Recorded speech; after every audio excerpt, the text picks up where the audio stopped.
नमस्कार प्यारे अभ्यर्थियों, स्वागत है आपका फिर एक ऑनलाइन क्लास में। जो भी विद्यार्थी 4th ग्रेड अभ्यर्थियों राजस्थान चतुर्थ श्रेणी का एग्जाम देने वाला है, इस क्लास के अंदर हम अभ्यर्थियों 200 प्लस क्वेश्चनों पर बात करने वाले हैं। क्लास अभ्यर्थियों आपके लिए रामबाण साबित होने वाली है, बस क्लास को एंड तक जरूर देख लेना।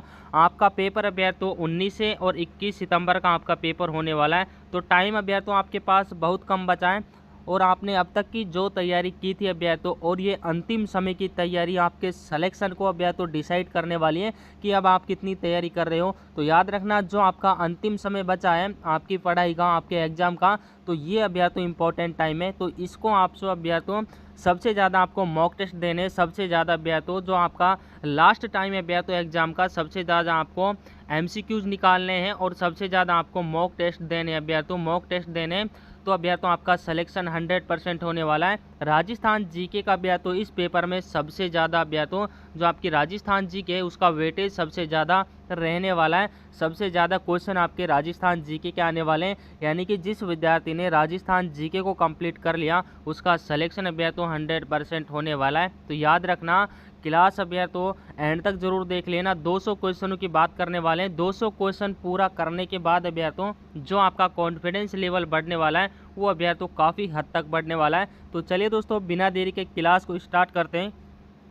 पहले प्रश्न की अभ्यर्थियों बात कर लेते हैं। पहला प्रश्न आपसे क्या पूछा है कि बिजोलिया शिलालेख में किस चौहान राजा के शासनकाल को स्वर्ण काल कहा गया है। स्टार लगा के रखना भाई, पहला ही क्वेश्चन मोस्ट इंपॉर्टेंट है, कई एग्जामों में तो ये देखा जाता है। तो ऑप्शन सी अभ्यर्थियों जो विग्रहराज चतुर्थ है इसका जो शासनकाल था अभ्यर्थियों वो चौहान राजाओं का अभ्यर्थियों शासन का स्वर्ण काल कहलाता है। Option C is the right answer. Star लगा के रखना भाई क्वेश्चन में अभ्यर्थियों, क्वेश्चन इंपॉर्टेंट है, छपने वाला पेपर में। अगले क्वेश्चन की बात कर लेते हैं। अगला क्वेश्चन अभ्यर्थियों आपसे क्या पूछा है कि किस शिलालेख को कर्नल जेम्स टोड ने इंग्लैंड जाते समय समुद्र में फेंक दिया था। ये क्वेश्चन भी अभ्यर्थियों इंपॉर्टेंट है, स्टार लगा के रखना, एग्जाम की दृष्टि से मोस्ट इंपॉर्टेंट प्रश्न है। तो अभ्यर्थियों राइट आंसर जो आपका मानमोरी का शिलालेख था उसको अभ्यर्थियों इंग्लैंड जाते समय समुद्र में फेंक दिया था। ऑप्शन डी आपका इसमें बिल्कुल राइट आंसर हो जाता है। अगले क्वेश्चन की बात कर लेते हैं अभ्यर्थियों। अगला क्वेश्चन आपसे क्या पूछा है कि किस शिलालेख में कर्नल टोड को अमृत मंथन का उल्लेख मिला। तो अमृत मंथन का जो उल्लेख है वो अभ्यर्थियों आपका राइट आंसर ऑप्शन बी हो जाता। जो आपका मानमोरी का शिलालेख है यहाँ पर अभ्यर्थियों आपका जो कर्नल जेम्स टोड है अमृत मंथन का उल्लेख मिला था। Option B is the right answer. अगले प्रश्न की बात कर लेते हैं अभ्यर्थियों। अगला प्रश्न आपसे क्या पूछा है कि कुंभलगढ़ शिलालेख को किसने पूर्ण किया था। तो कुंभलगढ़ का जो शिलालेख है इसको किसने पूर्ण किया था, मोस्ट इंपॉर्टेंट क्वेश्चन है एग्जाम की दृष्टि से। राइट आंसर अभ्यर्थियों कान्हा व्यास ने अभ्यर्थियों इसको पूर्ण किया था। Option B is the right answer. दोस्तों आपका टाइम इस क्लास के अंदर बिल्कुल वेस्ट नहीं कराया जाएगा, बस फास्ट आपकी क्लास चलने वाली है, बस आपको रिवीजन करना है, नया आपको कुछ नहीं पढ़ना। फास्ट रिवीजन अभ्यर्थियों हम इसमें करने वाले हैं, बस क्लास को ध्यान से पूरा जरूर देख लेना अभ्यर्थियों। 200 क्वेश्चन इस क्लास के अंदर करने वाले हैं। अगला क्वेश्चन आपसे क्या पूछा है कि निम्नलिखित में से वह परिस्थिति जिसमें बप्पा रावल व काल भोज को अलग अलग होना बताया है। स्टार लगा के रखना भाई, क्वेश्चन लेवल के क्वेश्चन हम करने वाले हैं अभ्यर्थियों। तो राइट आंसर अभ्यर्थियों रणकपुर जो परिस्थिति है, रणकपुर में अभ्यर्थियों काल भोज और बप्पा रावल को अलग अलग होना बताया है। Option B is the right answer. Comment में अभ्यर्थियों सभी बच्चों को आंसर जरूर देने। अगला प्रश्न अभ्यर्थियों आपसे क्या पूछा है कि मारवाड़ा परगनारी विगत ग्रंथ लिखा था, वो किसने लिखा था अभ्यर्थियों आपको बताना है।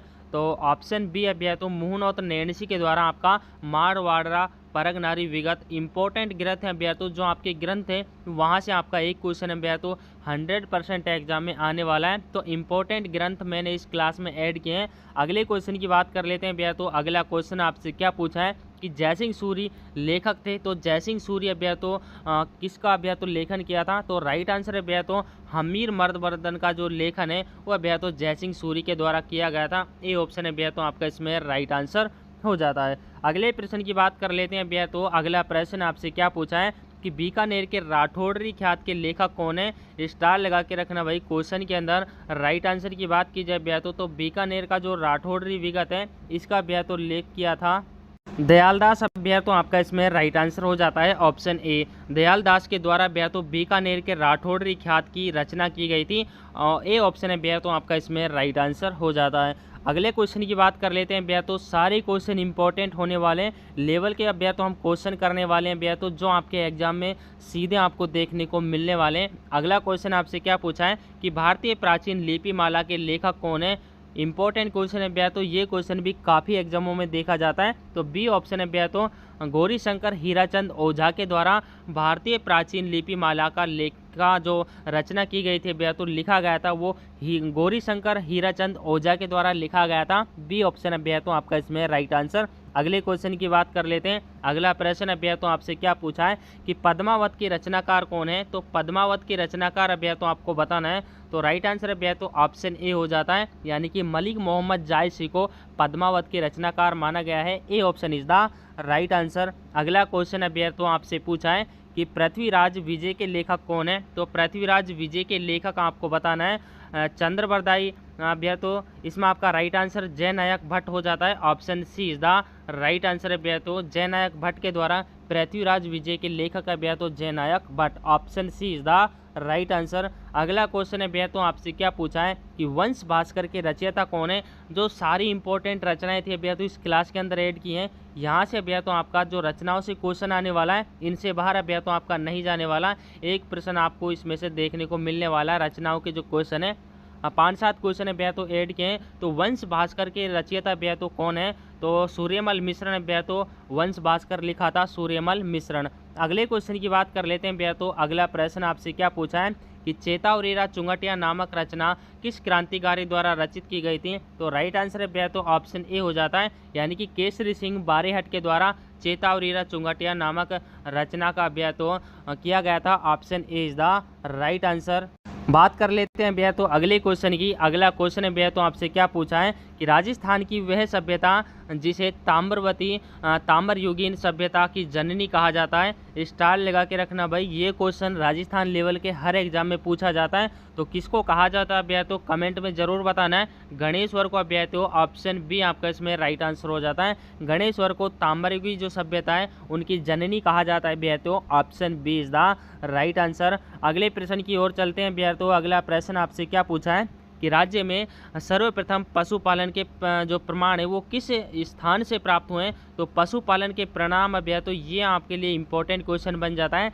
ए ऑप्शन है भैया, तो जो आपकी बागोर सभ्यता है यहाँ से भैया तो जो आपके पशुपालन के साक्ष्य हैं वो मिले हैं। ए ऑप्शन आपका इसमें राइट आंसर हो जाता है। अगले क्वेश्चन की बात कर लेते हैं भैया। तो अगला प्रश्न आपसे क्या पूछा है कि निम्नलिखित में से कौन सा स्थल प्राचीन मत्स्य महाजनपद की राजधानी था।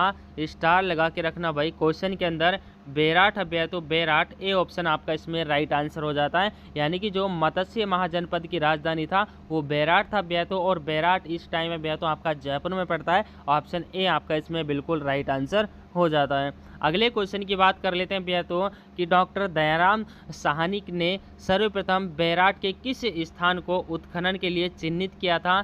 स्टार लगा के रखना भाई, किस भैया तो स्थान को चिन्हित किया था वो आपसे पूछा है। तो बीजक डोंगरी अभ्याय, तो बीजक डोंगरी को अभ्याय तो दयाराम साहनी के द्वारा सर्वप्रथम जो बेराट के किस स्थान को उत्खनन के लिए बताया था, तो बीजक डोंगरी को अभ्याय तो बताया था। ऑप्शन ए आपका इसमें राइट आंसर हो जाता है। अगले क्वेश्चन की बात करते हैं भैया तो अगला प्रश्न आपसे क्या पूछा है। ऐसे क्वेश्चन भैया तो आपको देखने को मिलेंगे एज इट इज, आपको जो एग्जाम आने वाला है इसी पैटर्न पर भैया तो, और आपका ऐसी क्वेश्चन आपको एग्जाम में देखने को मिलने वाले हैं। तो याद रखना भैया तो क्लास आपके लिए रामबाण साबित होने वाली है। अगला प्रश्न आपसे क्या पूछा है कि निम्नलिखित में से किस स्थान को कालीबंगा के नाम से जाना जाता है। तो कालीबंगा के नाम से भैया तो कालीबंगा प्रथम के नाम से जाना जाता है। तो याद रखना भैया तो जो सोती सभ्यता है, जो सोती सभ्यता है उसको भैया तो कालीबंगा प्रथम के नाम से जाना जाता है। Option D is the right answer. अगले क्वेश्चन की बात कर लेते हैं भैया तो अगला प्रश्न आपसे क्या पूछा है कि किस स्थान के से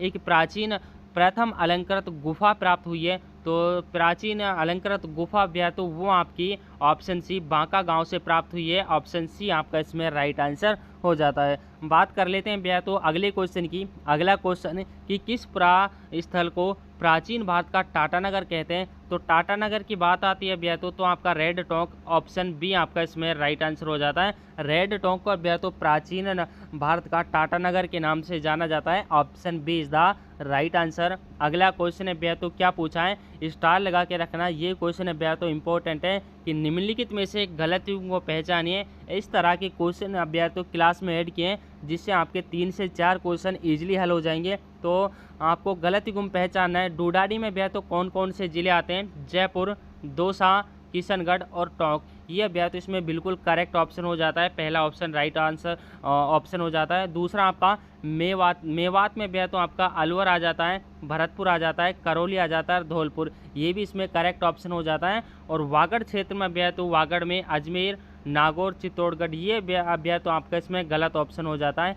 और हाड़ौती में भैया तो कोटा, बूंदी, बारा, झालावाड़, ये आपका हाड़ौती क्षेत्र में आता है। यानी कि इन तीनों को याद रखना है भैया तो जो आपका डोडाडी प्रदेश है उसमें भैया तो आपके कौन कौन से ज़िले आ जाते हैं, जयपुर, दौसा, किशनगढ़ और टोंक, ये ज़िले भैया तो आपका जो डोडाडी भाग है उसमें आ जाते हैं। और मेवात में भैया तो आपके अलवर, भरतपुर, करौली, धौलपुर, ये चारों ज़िले आ जाते हैं। और हाड़ौती में आपके कोटा, बूंदी, बारा और झालावाड़, ये आ जाते हैं। ये ऑप्शन है भैया तो आपका सम्मिलित नहीं है, यानी कि सी ऑप्शन है भैया तो आपका इसमें राइट आंसर हो जाता है। अगले क्वेश्चन की बात कर लेते हैं भैया तो अगला प्रश्न आपसे क्या पूछा है कि राजस्थान के मध्य पूर्वी भाग की प्रधान बोली क्या है। तो राजस्थान की जो मध्य पूर्वी भाग है उसकी प्रधान बोली है भैया तो डोडाडी हो जाती है। ऑप्शन सी है भैया तो स्टार लगा के रखना। क्वेश्चन इंपॉर्टेंट है, बोलियों से आपका एक क्वेश्चन आने वाला है। अगले क्वेश्चन की बात कर लेते हैं भैया तो अगला प्रश्न आपसे क्या पूछा है कि दक्षिणी पूर्वी राजस्थान की बोली क्या है। तो दक्षिणी पूर्वी जो राजस्थान है उसकी बोली है भैया तो आपको बतानी है।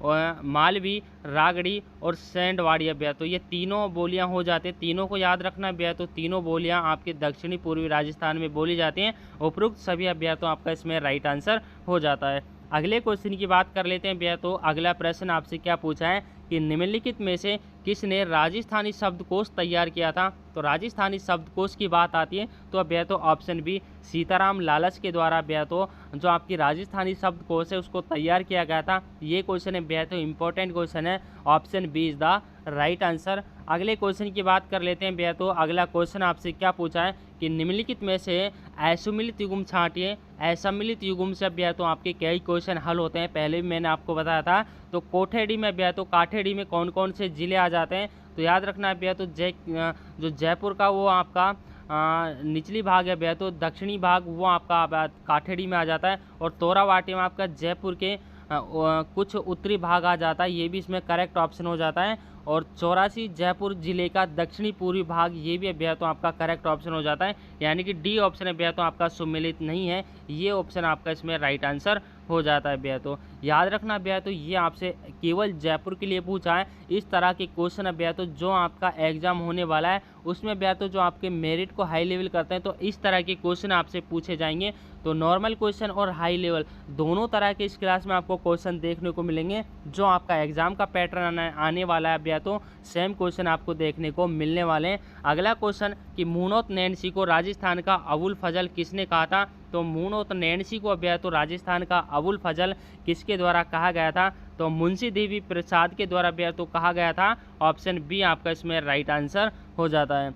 अगले क्वेश्चन की बात करते हैं भैया तो अगला क्वेश्चन आपसे क्या पूछा है कि राजरूपक के रचयिता कौन है। तो राजरूपक के रचयिता भैया तो ऑप्शन डी आपका इसमें राइट आंसर हो जाता है। यानी कि वीर भानु रत्नु भैया तो राजरूपक के रचयिता हो जाते हैं। Option D is the right answer. अगले क्वेश्चन की बात कर लेते हैं प्यारे भैया तो जिस भी विद्यार्थी ने भैया तो क्लास को अभी तक लाइक नहीं किया, कितने बच्चे भैया तो क्लास को देख रहे हैं, लाइक अभी तक किसी ने नहीं किया। भाई एक लाइक सभी को करना है क्योंकि लाइक में अब भैया तो आपका कुछ नहीं जाता, हमारा कॉन्फिडेंस का आपके लिए बढ़ता है कि आपको किस तरह का कंटेंट अब भैया तो प्रोवाइड करवाना है। तो याद रखना भैया तो हर बच्चे को एक लाइक ज़रूर करना है। अगले क्वेश्चन की बात कर लेते हैं भैया तो अगला क्वेश्चन आपसे क्या पूछा है। अगला क्वेश्चन कि निम्नलिखित में से किस कवि ने राष्ट्रकूटों का इतिहास नामक ग्रंथ लिखा था। तो याद रखना भैया तो ऑप्शन सी है भैया तो विश्वेश्वर रेव के द्वारा भैया तो राष्ट्रकूटों का इतिहास नामक ग्रंथ की रचना की गई थी। ऑप्शन सी इज द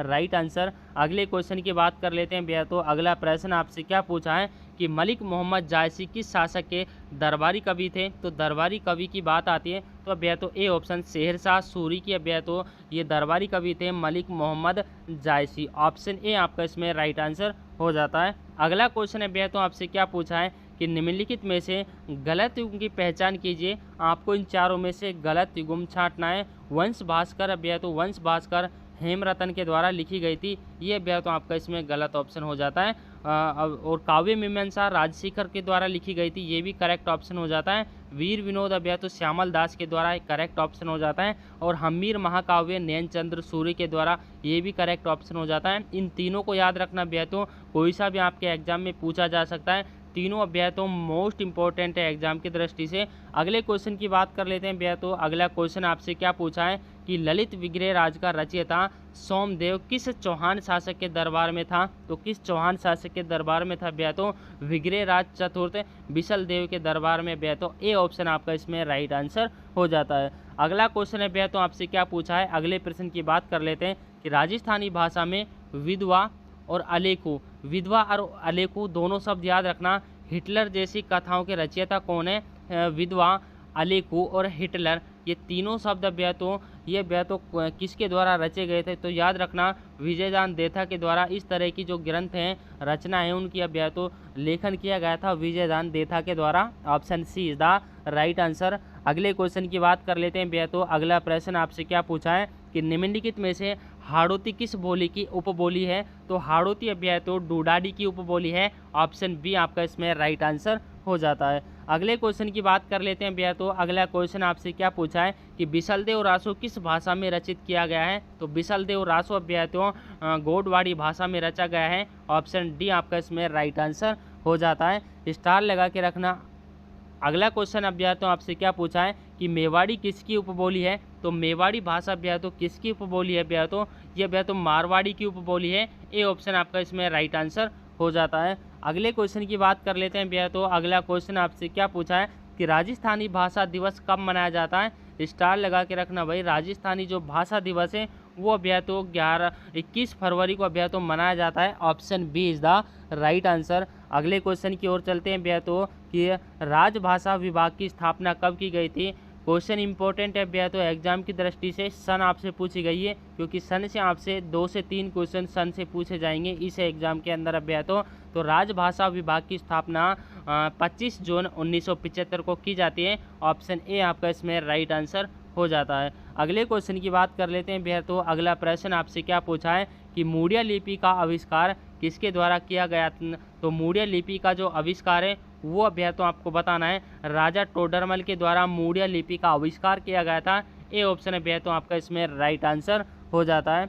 बात कर लेते हैं प्यारे तो अगले क्वेश्चन की। अगला प्रश्न तो आपसे क्या पूछा है कि राजस्थान के किस दुर्ग के दरवाजे पर जयमल मेड़तिया, पत्ता सिसोदिया, गजारूढ़ मूर्तियाँ स्थापित हैं। यानी कि जयमल और पत्ता की तो पत्ता सिसोदिया की ये तो दोनों मूर्तियाँ किस दुर्ग पर लगी हैं। तो ये तो जूनागढ़ दुर्ग पर इन दोनों की मूर्तियाँ लगी हैं। जयमल की तो और पत्ता सिसोदिया की, इन दोनों व्यक्तियों की जो मूर्तियाँ हैं तो वो आपके जूनागढ़ दुर्ग पर लगी हुई हैं। ऑप्शन सी आपका इसमें राइट आंसर हो जाता है। अगला क्वेश्चन है तो आपसे क्या पूछा है कि शेरगढ़ दुर्ग जो तो आपका धौलपुर में का निर्माण किसके द्वारा करवाया गया था। स्टार लगा के रखना भाई। क्वेश्चन के अंदर एग्जाम में छपने वाला प्रश्न है। राव मालदेव के द्वारा जो शेरगढ़ का दुर्ग है तो इसका निर्माण करवाया गया था। Option B is the right answer. अगला क्वेश्चन है तो आपसे क्या पूछा है कि मुगल बादशाह औरंगजेब ने अपने पराजित भाई दारा सिकोह को किस दुर्ग में कैद रखा था।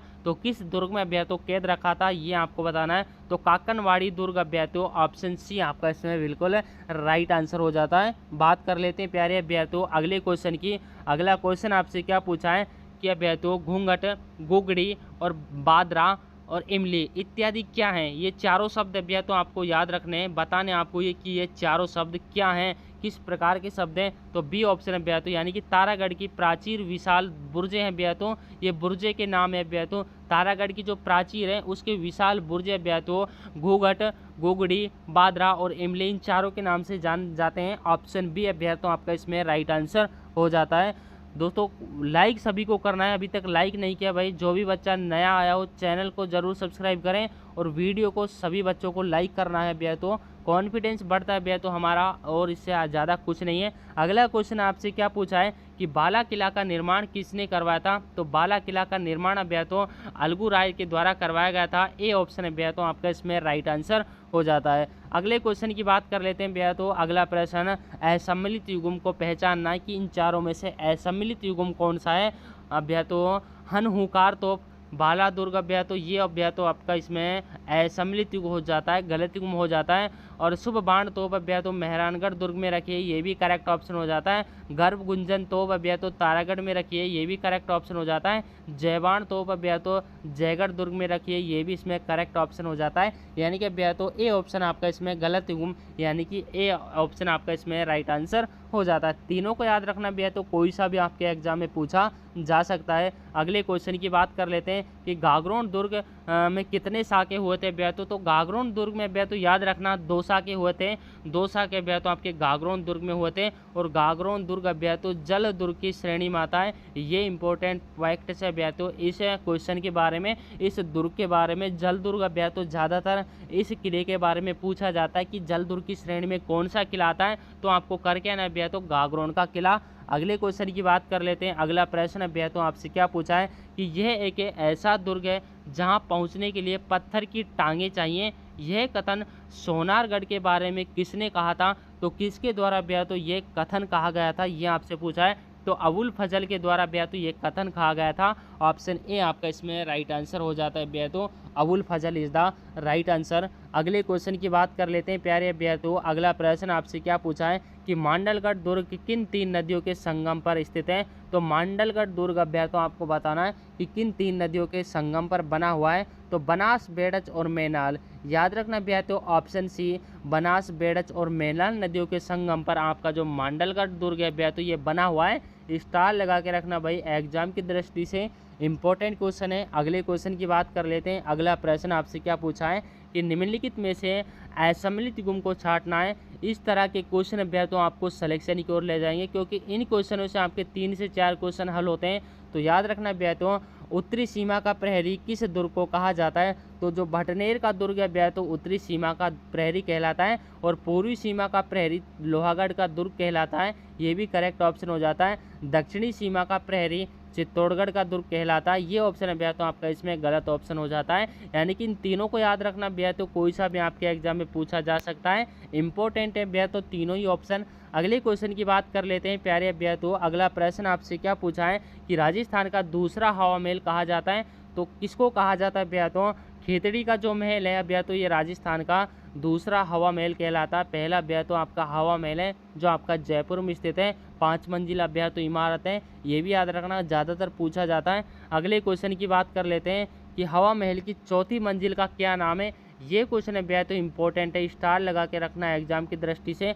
5 मंजिल का जो इमारत है भैया तो हवा महल, इन पाँचों के नाम भैया तो आपको याद करके जाने। 4थी मंजिल का नाम आपसे पूछा भैया तो प्रकाश महल भैया तो 4थी मंजिल का नाम है, option B is the right answer. अगले क्वेश्चन की बात करते हैं भैया। तो अगला प्रश्न आपसे क्या पूछा है कि राजस्थान का विंडसर महल कहलाता है, वो कहाँ पर स्थित है भैया? तो भैया तो उदयपुर में स्थित है, ए ऑप्शन भैया तो आपका राइट आंसर हो जाता है। अगले क्वेश्चन की बात कर लेते हैं भैया। तो अगला प्रश्न आपसे क्या पूछा है कि राजस्थान का प्रमुख काष्ठ महल कहाँ स्थित है? तो राजस्थान का प्रमुख काष्ठ महल भैया तो आपको बताना है, स्टार लगा के रखना, झालावाड़ जिले में भैया तो ये स्थित है, option A is the right answer. अगले क्वेश्चन की ओर चलते हैं प्यारे भैया। तो अगला क्वेश्चन आपसे क्या पूछा है? अगला क्वेश्चन है भैया तो आपकी स्क्रीन के सामने कि कौन सा महल मारवाड़ चित्र शैली एवं जीवन शैली चित्रों की अभिव्यक्ति के लिए प्रसिद्ध है? तो स्टार लगा के रखना भैया तो जो आपका चोखलाव महल है जोधपुर में स्थित है भैया तो ऑप्शन डी आपका इसमें राइट आंसर हो जाता है। अगले क्वेश्चन की बात कर लेते हैं। अगला प्रश्न है भैया तो आपसे क्या पूछा है कि कृष्णा विलास महल कहाँ पर स्थित है? तो कृष्णा विलास महल अभ्या तो उदयपुर में स्थित है, ऑप्शन सी अभ्या तो आपका इसमें राइट आंसर हो जाता है। बात कर लेते हैं भैया तो अगले क्वेश्चन की। अगला क्वेश्चन है भैया तो आपसे क्या पूछा है कि जोरा भोरा महल, याद रखना भैया तो आपका जोरा भोरा महल और भैया तो सुपारी महल और बादल महल इत्यादि किस दुर्ग के प्रमुख हैं?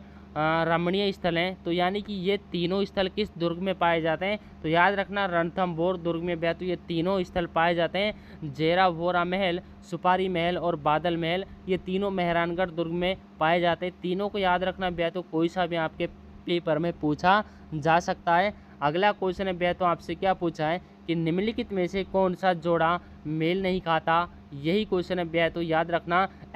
गलत युग्म आपको छांटना है। तो याद रखना सहस्त्र बहु मंदिर बेहतु नागदा उदयपुर में स्थित है, ये भी इसमें करेक्ट ऑप्शन हो जाता है। कपिल मुनि का मंदिर कोलायत में स्थित है, ये भी इसमें करेक्ट ऑप्शन हो जाता है। गोविंद देव जी का मंदिर जयपुर में स्थित है, ये भी इसमें करेक्ट ऑप्शन हो जाता है। यानी कि चौथा नंबर का ऑप्शन आपका इसमें गलत ऑप्शन हो जाता है। इन तीनों को याद रखना बेहतु, तीनों इंपॉर्टेंट है, कोई सा भी आपके एग्जाम में पूछा जा सकता है। अगला क्वेश्चन है बेहतु आपसे क्या पूछा है कि बारडोली के महलों, बारडोली के मंदिरों को प्रकाश में लाने का श्रेय किसे दिया जाता है? तो बारडोली के जो मंदिर हैं इनको प्रकाश में बेहतु कौन लाया था? जेम्स टोड बेहतु इनको प्रकाश में लाया था। ऑप्शन सी आपका इसमें राइट आंसर हो जाता है। अगले क्वेश्चन की बात कर लेते हैं प्यारे अभ्यर्थी। अगला प्रश्न आपसे क्या पूछा है कि मंदिरों में प्रयुक्त होने वाली प्राचीर गुर्जर प्रतिहार शैली को क्या कहा जाता है? तो याद रखना बेहतु महामारू शैली में जो मंदिर बने होते हैं उनको प्राचीर प्रतिहार शैली भी कहा जाता है। ऑप्शन ए आपका इसमें बिल्कुल राइट आंसर हो जाता है।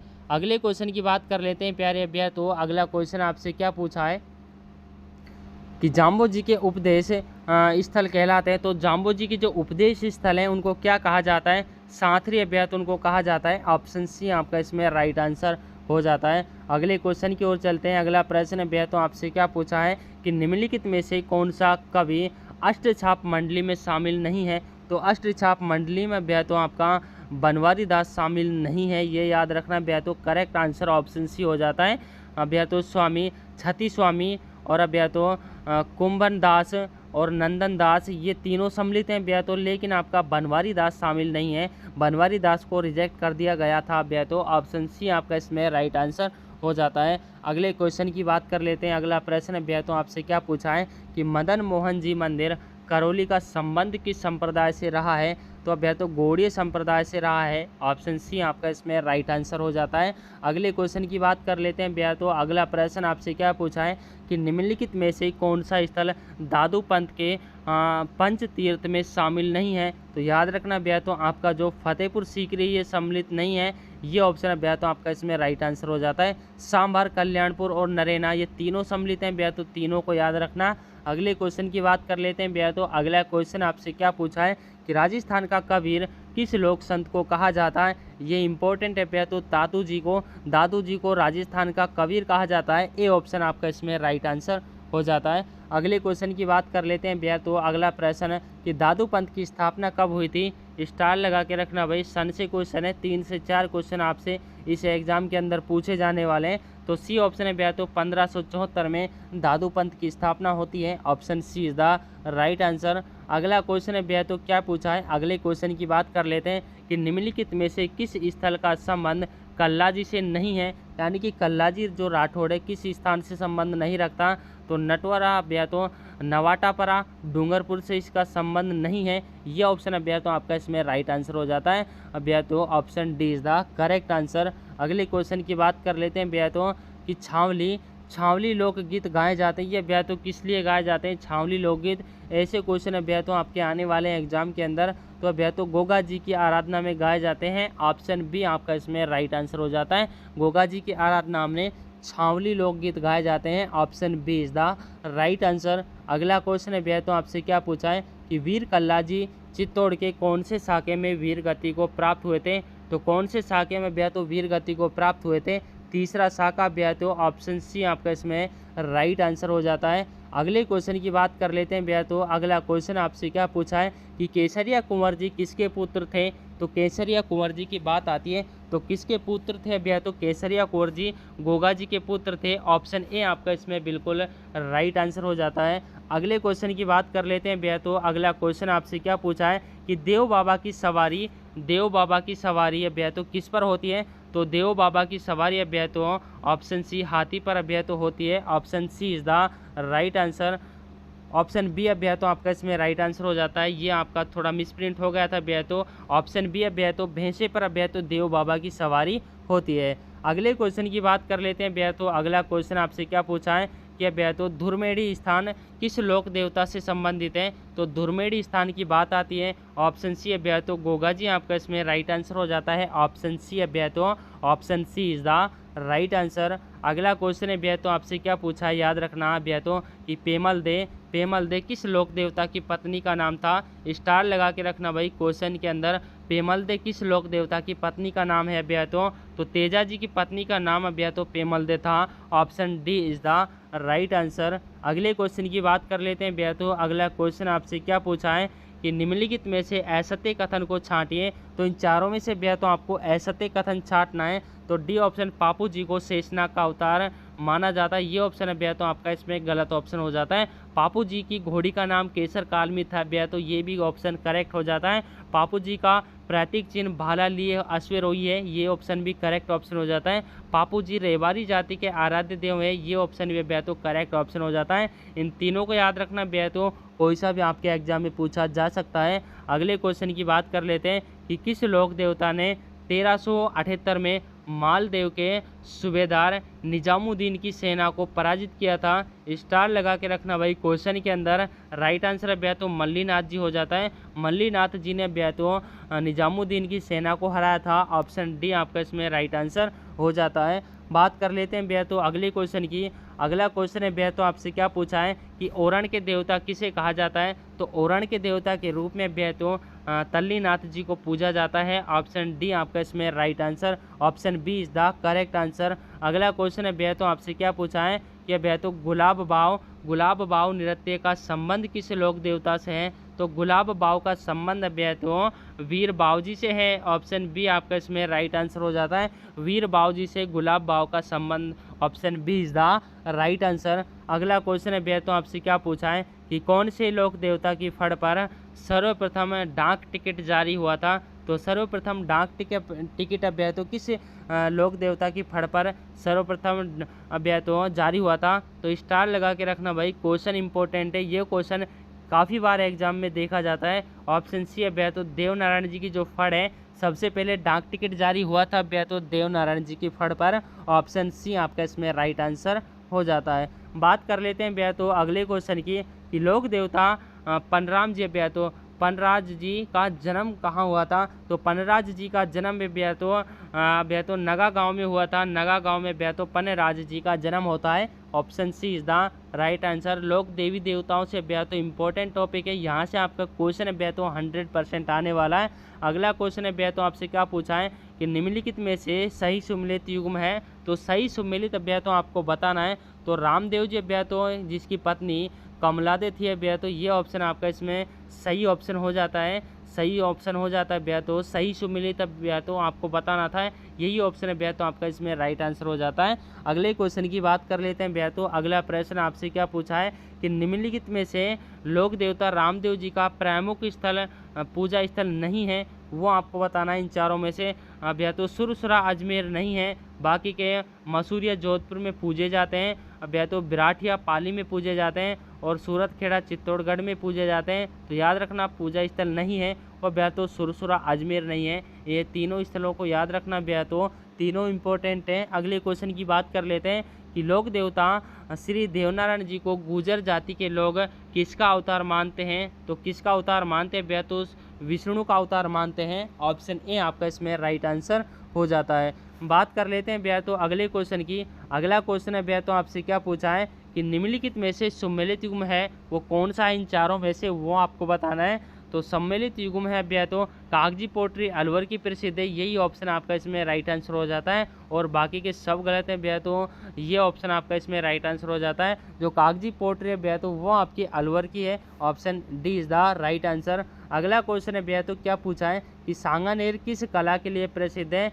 स्टार लगा के रखना भाई, ये क्वेश्चन रामबाण साबित होने वाला है। तो सांगानेर भैया तो हस्त निर्मित कागज के लिए जाना जाता है। ए ऑप्शन है भैया तो आपका इसमें राइट आंसर हो जाता है। बात कर लेते हैं भैया तो अगले क्वेश्चन की। अगला प्रश्न है भैया तो आपसे क्या पूछा है कि राजस्थान में जयपुर व अलवर का संबंध किस कला से रहा है। तो स्टार लगा के रखना भाई। जयपुर और अलवर के बारे में याद रखना। कोफतगिरी के लिए भैया तो ये दोनों स्थान प्रसिद्ध हैं, अलवर और जयपुर। इनमें भैया तो कोफतगिरी का काम होता है। Option A is the right answer. बात कर लेते हैं प्यारे भैया तो अगले क्वेश्चन की। अगला क्वेश्चन है भैया तो आपसे क्या पूछा है कि किस कला का पूर्व नाम भैया तो कामचीनी कला था। तो कामचीनी कला भैया तो आपसे पूछिए तो ब्लू पोट्री का नाम भैया तो ए ऑप्शन आपका इसमें राइट आंसर हो जाता है। अगले क्वेश्चन की बात करते हैं भैया तो कि गेहूं दाबू का संबंध कहाँ से है। तो गेहूं दाबू का संबंध भैया तो बाड़मेर से है। ए ऑप्शन भैया तो आपका इसमें राइट आंसर हो जाता है। क्वेश्चन भैया तो छोटा है लेकिन इंपॉर्टेंट क्वेश्चन है।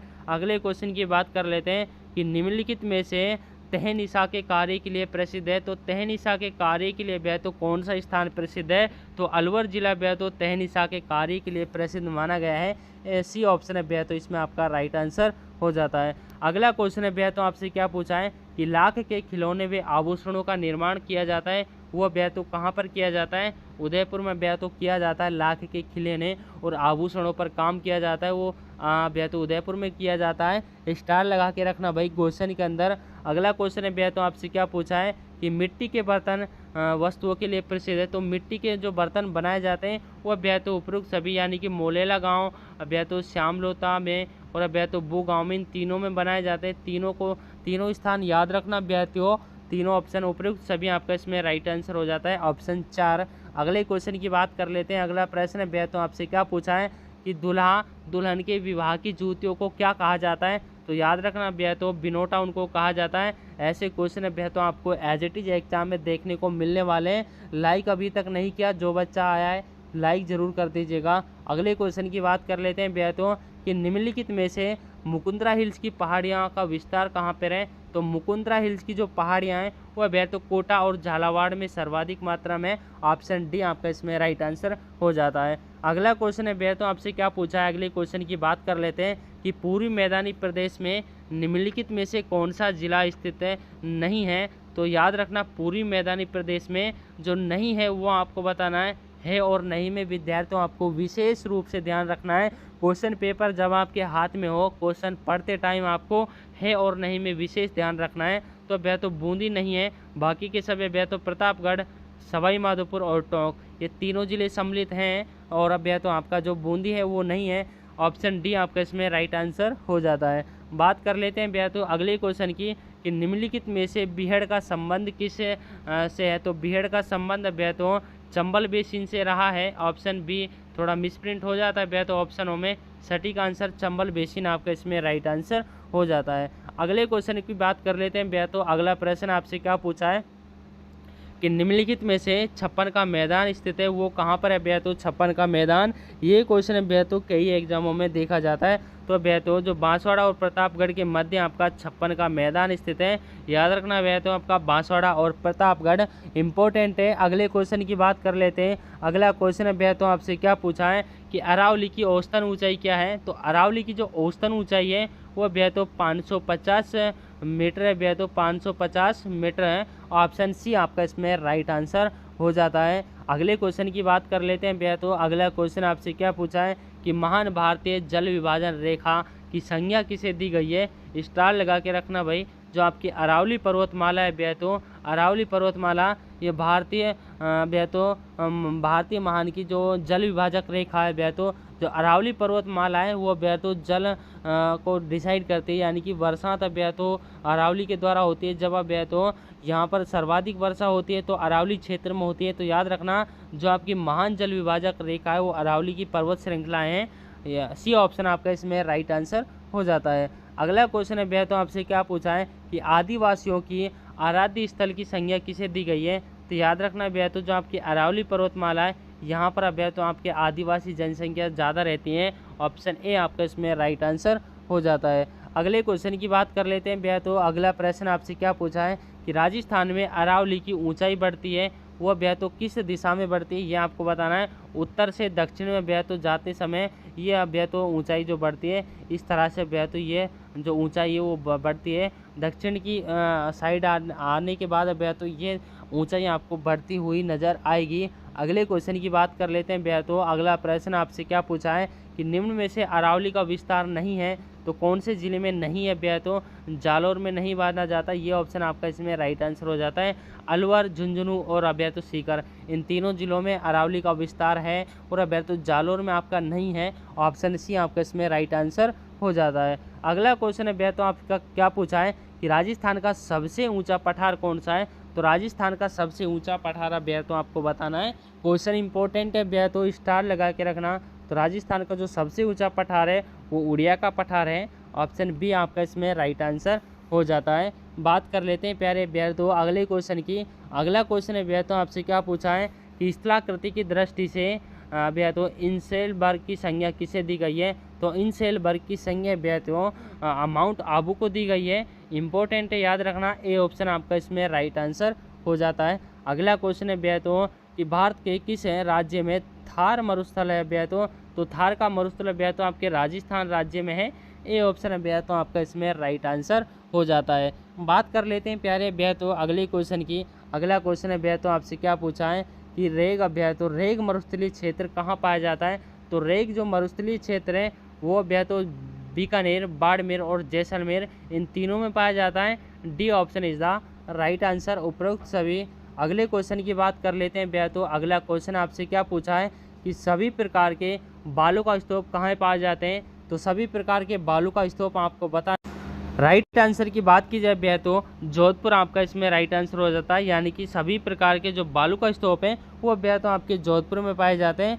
B option is the right answer. अगले क्वेश्चन की बात कर लेते हैं भैया तो कि राजस्थान के पूर्वी मैदानी प्रदेश को किस प्रकार भूभाग का अवशेष माना जाता है। तो याद रखना भैया तो जो अंगारा लैंड भूभाग का अवशेष माना जाता है, जो आपका पूर्वी मैदानी प्रदेश है। स्टार लगा के रखना भाई क्वेश्चन के अंदर। क्वेश्चन रामबाण साबित होने वाला है। अंगारा लैंड अभ्या तो ऑप्शन है भैया तो सॉरी भैया तो इसमें आपका थोड़ा मिसप्रिंट हो जाता है ऑप्शनों में। तो टेथी सागर का अवशेष अभ्या तो माना जाता है। ऑप्शन बी आपका इसमें राइट आंसर हो जाता है भैया तो पूर्वी मैदानी प्रदेश। Option B is the right answer. अगला क्वेश्चन है भैया तो आपसे क्या पूछा है कि राजस्थान में थार मरुस्थल के कितने प्रतिशत क्षेत्र पर बालू का स्तूप विस्तृत है। तो बालू का स्तूप अभ्या तो आपको बताना है 58% पर अभ्या तो आपका 58% पर आपका बालू का स्तूप फैला हुआ है। जो आपका थार मरुस्थल है उसके कुल क्षेत्रफल का 58% अभ्या तो आपका बालू का स्तूप फैला हुआ है। ये क्वेश्चन अभ्या तो आपसे डीपली पूछा गया है। सी ऑप्शन अभ्या तो आपका इसमें राइट आंसर हो जाता है। अगला क्वेश्चन अभ्या तो आपसे क्या पूछा है कि शिवपुर घाट दर्रा कहाँ स्थित है। तो शिवपुर घाट दर्रा भैया तो आपका ऑप्शन सी ब्यावर अजमेर में भैया तो ये स्थित है। ऑप्शन बी आपका इसमें ऑप्शन सी आपका इसमें भैया तो राइट आंसर हो जाता है। अगला क्वेश्चन है भैया तो आपसे क्या पूछा है कि जालौर स्थित है सुंडा पहाड़ी की ऊंचाई कितनी है। ये क्वेश्चन है भैया तो स्टार लगा के रखना कोई एग्जाम की दृष्टि से। तो भैया तो 1053 किलोमीटर भैया तो 53 मीटर जो आपकी सुंडा पहाड़ी है इसकी ऊंचाई है। और सुंडा पहाड़ी भैया तो जालौर जिले में स्थित है। ये भी याद रखना, जिला भी आपसे पूछा जा सकता है कि सुंडा की पहाड़ी कहाँ स्थित है, कौन से जिले में स्थित है। आपको राइट भैया तो जालौर का जिला करके आने वाला है। अगला क्वेश्चन है भैया तो आपसे क्या पूछा है कि अरावली पर्वत माला को कितने उपभागों में विभाजित किया गया है। तो भैया तो कितने उपभागों में विभाजित किया गया है। 3 उपभागों में भैया तो अरावली पर्वतमाला को विभाजित किया गया है। ऑप्शन सी भैया तो आपका इसमें राइट आंसर हो जाता है। अगला क्वेश्चन है भैया तो आपसे क्या पूछा है कि वह प्रस्तुति जो विश्व में प्राप्त शिलालेखों में सबसे बड़ी है तो वो प्रस्तुति कौन सी है। स्टार लगा के रखना भाई। जो आपकी राज प्रस्तुति है भैया तो वो भैया तो विश्व में प्राप्त सभी शिलालेखों से बड़ी प्रस्तुति मानी जाती है राज प्रस्तुति। ए ऑप्शन है भैया तो आपका इसमें राइट आंसर हो जाता है। अगला क्वेश्चन है भैया तो आपसे क्या पूछा है। अगला क्वेश्चन आपसे पूछा है कि निम्नलिखित में से वह शिलालेख जिसमें राणा हमीर को विषमघाट पंचानन की संज्ञा दी गई है। तो भैया तो वो शिलालेख आपका कीर्ति स्तंभ हो जाता है। Option C is the right answer. अगला क्वेश्चन है भैया तो क्या पूछा है कि उदयपुर में एकलिंग जी मंदिर से प्राप्त नाथ प्रस्तुति किस संप्रदाय की जानकारी प्राप्त होती है। तो नाथ प्रस्तुति में भैया तो नाथ प्रस्तुति में पशुपत संप्रदाय की भैया तो जानकारी मिलती है। बी ऑप्शन है भैया तो आपका इसमें राइट आंसर हो जाता है। अगले क्वेश्चन की बात कर लेते हैं भैया तो अगला क्वेश्चन आपसे क्या पूछा है कि अचलेश्वर प्रस्तुति में अचलेश्वर प्रस्तुति भैया तो माउंट आबू से प्राप्त हुई थी। ये भी याद रखना। राजपूतों की उत्पत्ति बताई गई है। वो अभ्यर्थों आपके अग्निकुंड से बताई गई है। स्टार लगा के रखना। क्वेश्चन अभ्यर्थों ये इंपॉर्टेंट है एग्जाम की दृष्टि से। तो दोस्तों क्लास को यहीं पर स्टॉप करते हैं और आपको लाइक ज़रूर करना है अभ्यर्थों। क्लास को एक लाइक और एक कमेंट कर देना कि आप क्लास को कहाँ से देख रहे हो। ये 2 काम अभ्यर्थों आपको ज़रूर करना है। इसमें आपका अभ्यर्थों कोई पैसा नहीं लगता, बस आपको पता होना चाहिए कि क्लास कहाँ तक जा रही है हमारी। कमेंट में ज़रूर बता देना कि आप किस ज़िले से अभ्यर्थों कौन सी जगह से क्लास को देख रहे हो, और एक लाइक ज़रूर करके जाना। और जो भी बच्चा चैनल पर नया आया हो चैनल को ज़रूर सब्सक्राइब कर देना, क्योंकि जब तक आपका 4th ग्रेड का एग्ज़ाम राजस्थान चतुर्थ श्रेणी का एग्ज़ाम नहीं हो जाता तब तक आपको लगातार कंटिन्यू यहाँ पर क्लास दी जाएंगी अभ्यर्थों। तो चैनल को ज़रूर सब्सक्राइब कर लीजिएगा। जेन्युइन कंटेंट यहाँ पर आपको दिया जाता है जो सीधे एग्ज़ाम में आता है। तो अभ्यर्थों मिलते हैं अगली क्लास में नए कंटेंट के साथ अभ्यर्थों। तब तक के लिए जय हिंद साथियों।